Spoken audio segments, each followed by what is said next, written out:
Mark Sage is a literal expert in loyalty marketing. I mean, he was writing a book about it. But in today's day of content creation, bloggers, newsletters kind of drown everybody out. So Mark Sage turned to podcasts, and people loved it. Listen in to how he used AI to podcast faster than ever.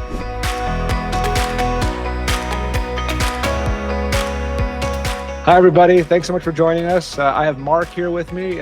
Mark, could you tell the audience a little bit about yourself? Hey, Jason. Yeah, I'm Mark Sage, and I work for a company called Masan in Vietnam. But I guess my background, and I guess what we'll be talking about is loyalty and loyalty marketing. So something I've been doing probably for the last 20 years. Oh, wow. Awesome. No, I'm really excited. I had no idea. I'm really looking forward to how this unfurls. My first big question, with 20 years of experience in loyalty, what sort of brought you to Jellypod? Like, what were you trying to accomplish right before you found us? So I've been blogging, I guess, for a long time. Again, like 10, 20 years ago, I was writing a blog. And more recently, I've been starting to try and write a book on loyalty. And so I've started to kind of publish chapters of that book on Medium to get a bit of feedback, to see interest and that kind of stuff. The challenge is each chapter is like 10 minutes read. So, the level of people reading it and reading all the way through it is pretty low. When I saw Jellypod, it was like, does this give me an opportunity essentially to turn it into a different medium? I played a little bit with the Notebook LM, like everyone had, I guess. And it's great, but you don't want those voices. I wanted to be part of it, not just have somebody talking about my stuff. And so when I started looking around, Jellypod popped up as something that I could use to, in essence, be a part of the overall podcast. So yeah, it was an attempt to try and get the content that I'm, spending time building and writing and researching into a wider audience in a more easily consumable format. Very cool. I love the way you put it just there with, I wanted to be a part of it.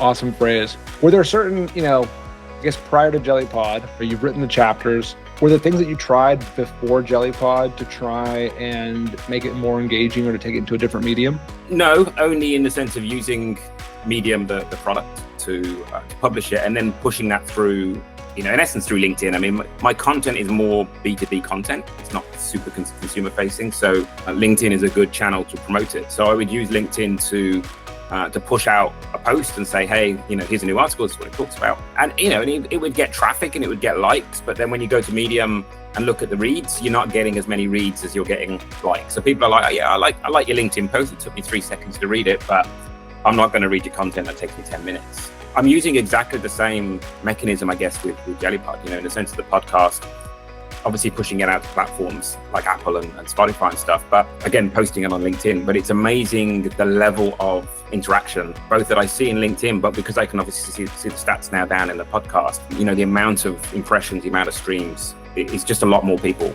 that gain access to it. And actually, anecdotally, a lot of people, which I'd never had with my Medium posts, a lot of people just come back to me on private messaging and say, hey, this is great, keep doing it. And it's like, I've never that's great. Right. So it's clearly, and these are people that aren't like loyalty professionals and not necessarily in the market. They're just, people working, but are getting something from it. It's explaining something that they're probably aligned with. Companies have a loyalty program, but they don't really understand what you're trying to achieve with it. So for me, it's kind of democratized the knowledge a little bit in terms of giving everybody little snapshots of the kind of thinking that sits behind it. That's cool. Yeah, I mean, that's got to be so rewarding. Take a risk. You've been writing, you're obviously passionate about it, you've made a career in this space, and now to try new technology, put a risk, put yourself out there, go on Spotify, and to get that back, that's so cool. I guess before you knew that people were liking it and engaging with it, my question to you is, why was the project, so important to you? Specifically, writing about the last couple decades of loyalty. Was there a bigger picture? Was there a specific moment maybe that was like, ooh, I need to write about this? The book is centered around a loyalty program that I kind of worked on and launched in Hong Kong called U Rewards, which is, Hong Kong's a small place, but the program is pretty big. So it's now about 65% of the population in Hong Kong are on the program, have it installed on their phone. We've got kind of more installations than Facebook has on their phone. So wow. In a sense, it's a massive program, but in a relatively small pond. When I came over to Hong Kong to launch it back in 2019, very rapidly we hit COVID, we hit pandemic status and all sorts of stuff going on. And it just felt like an interesting story because we were doing something very different, very new, changing the way that these kind of programs are run and set up at a time when, the world was also in turmoil. And so it felt like something to write about. So that's, I started keeping essentially a diary at that point, tracking as we were doing the launch, tracking the build up to it and post-launch what happened, with the intention at some point of writing a book. And then, a couple of years later, I thought, okay, let me start it. So that was the intention. But the way that I'm framing it is, they're wider lessons for loyalty. So, what did we do to make this program work well that actually you could use on any program? And so, if you're not from Hong Kong or you don't know the program, I feel the content is still quite relevant. And so it was, how do I get that out to a broader audience, really? I'm sure there are lessons that are critical for any business. I mean, in the software business, the number one thing that you hear about is retention. And loyalty is marketing side of retention. If retention is for product, then loyalty is that for marketing. So, so critical. What options did you consider, I guess, between starting your Medium post and Jellypod? Were there drawbacks to moving forward with Jellypod? Did you think about not moving forward? Just wanted to get a sense. I think ultimately the aim, before I even kind of started looking at Jellypod and that whole kind of podcast piece, I guess, was how do I generate more interest? How do I generate more kind of feedback? I mean, ultimately, if you're writing a book, you want people to buy it, you want people to read it.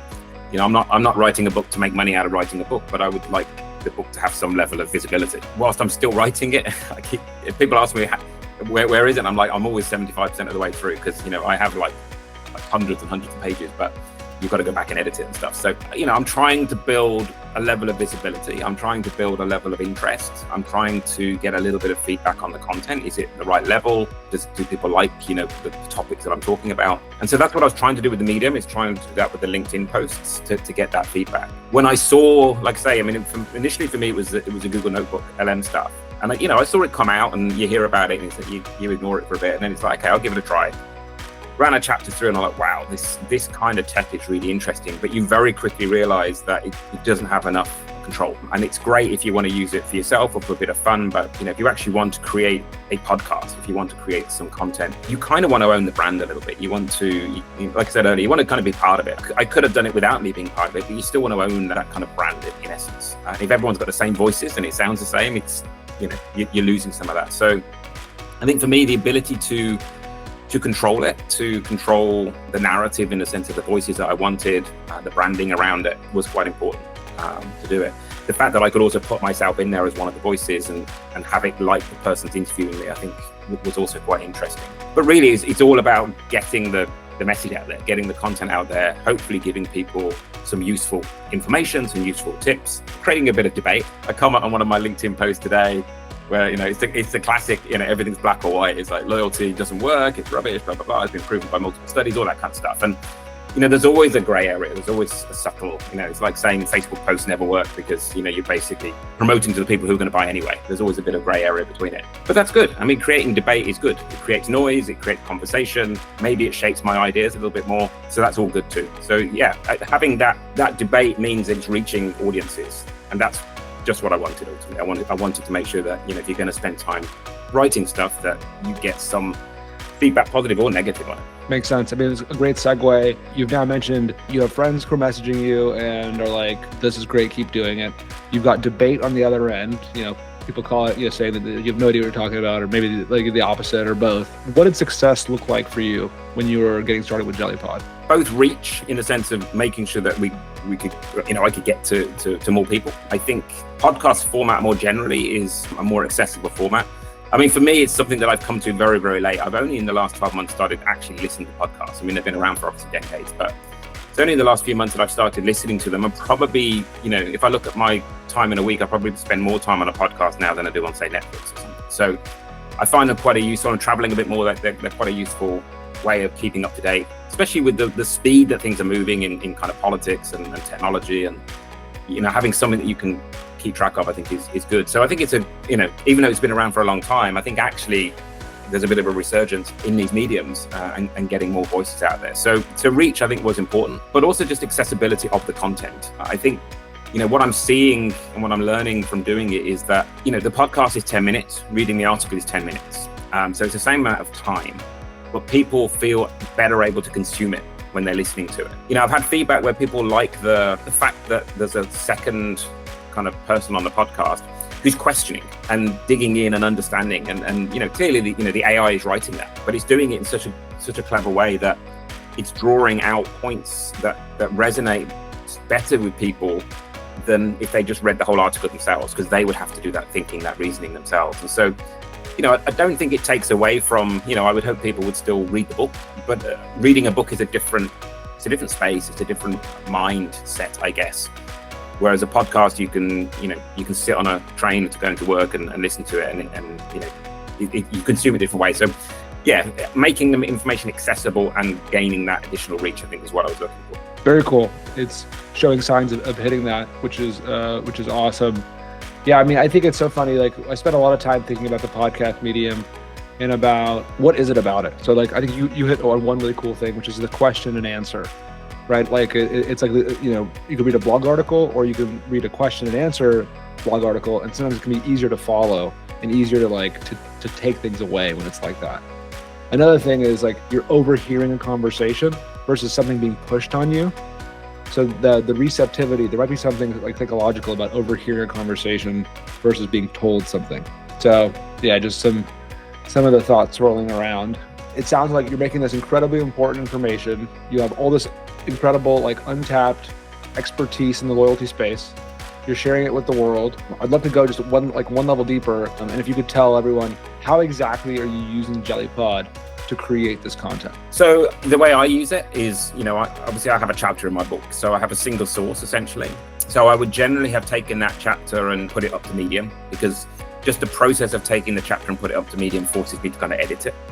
So I go through that editing cycle to get the content to flow the way I want it to flow. And then I just literally put that chapter into Jellypod. So, it takes what I've written and then turns it into the script. So, obviously the process does the initial kind of headlines almost, to the chapters and the headlines. And so I'll go through and I'll tweak that. If I want to pull something out, I'll tweak the kind of running order of things, particular points I want to look at. So it's not like it's totally AI generated. And then I'll obviously get the script done. And then again, I'll go through the script and tweak that a little bit to do that. To be fair, sometimes I also dump a bit back into ChatGPT and pull back out again, because sometimes you're looking for something a little bit different, or you want to make a certain point.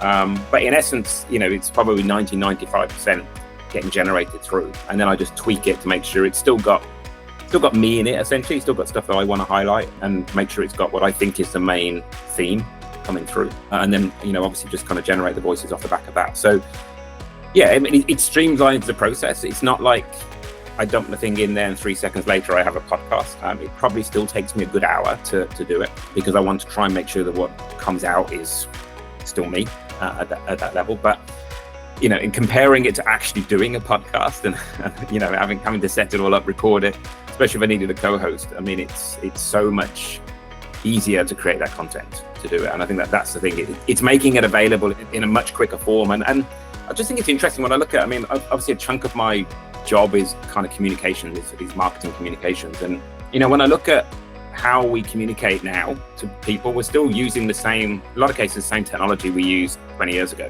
email, SMS, push, that kind of stuff.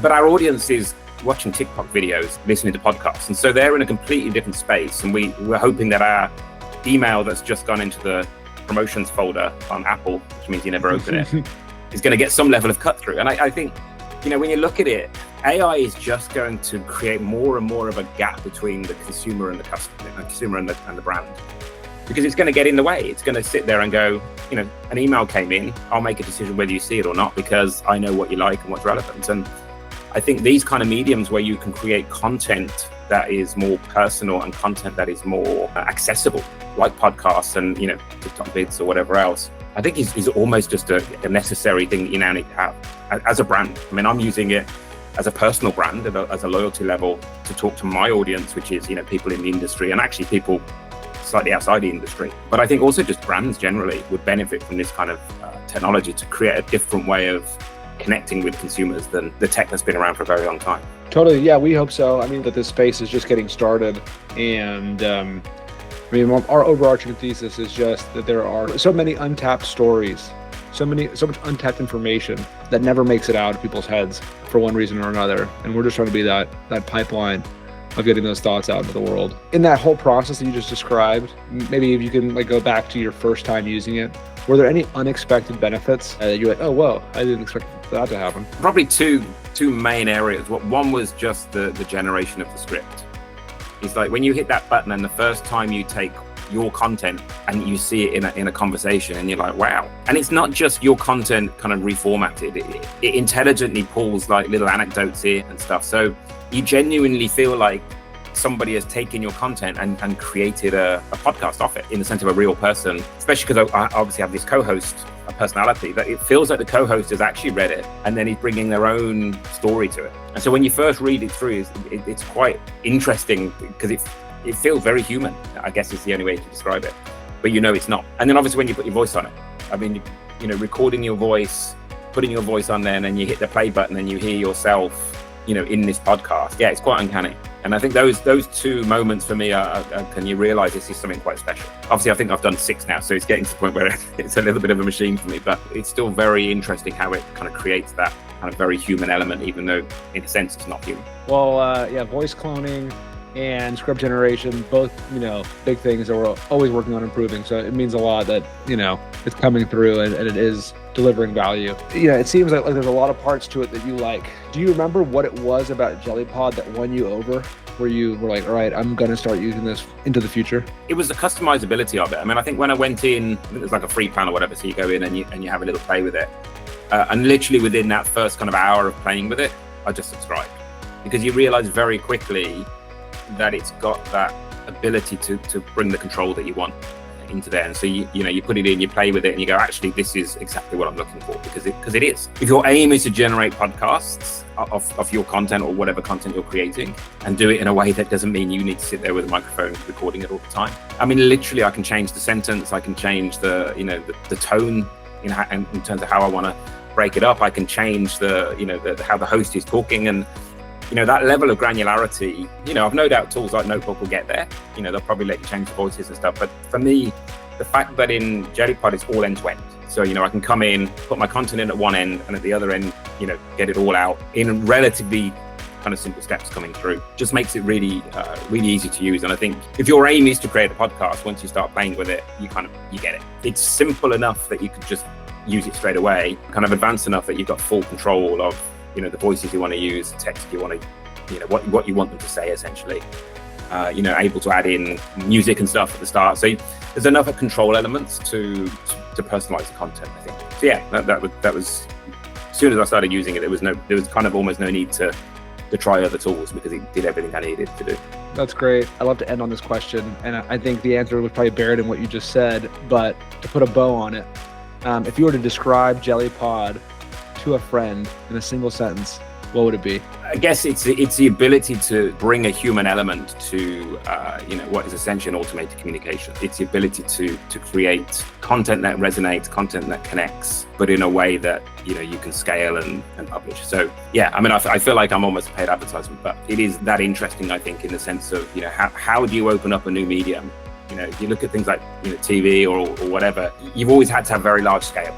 If you want to do a radio program, or even nowadays a podcast. I mean, I've been on a few podcasts and they are big things. The people got studios and production crews, and yes, you can run it, in your bedroom and do it on your own if you want to put the time in. But generally, these podcasts have a lot of support around them.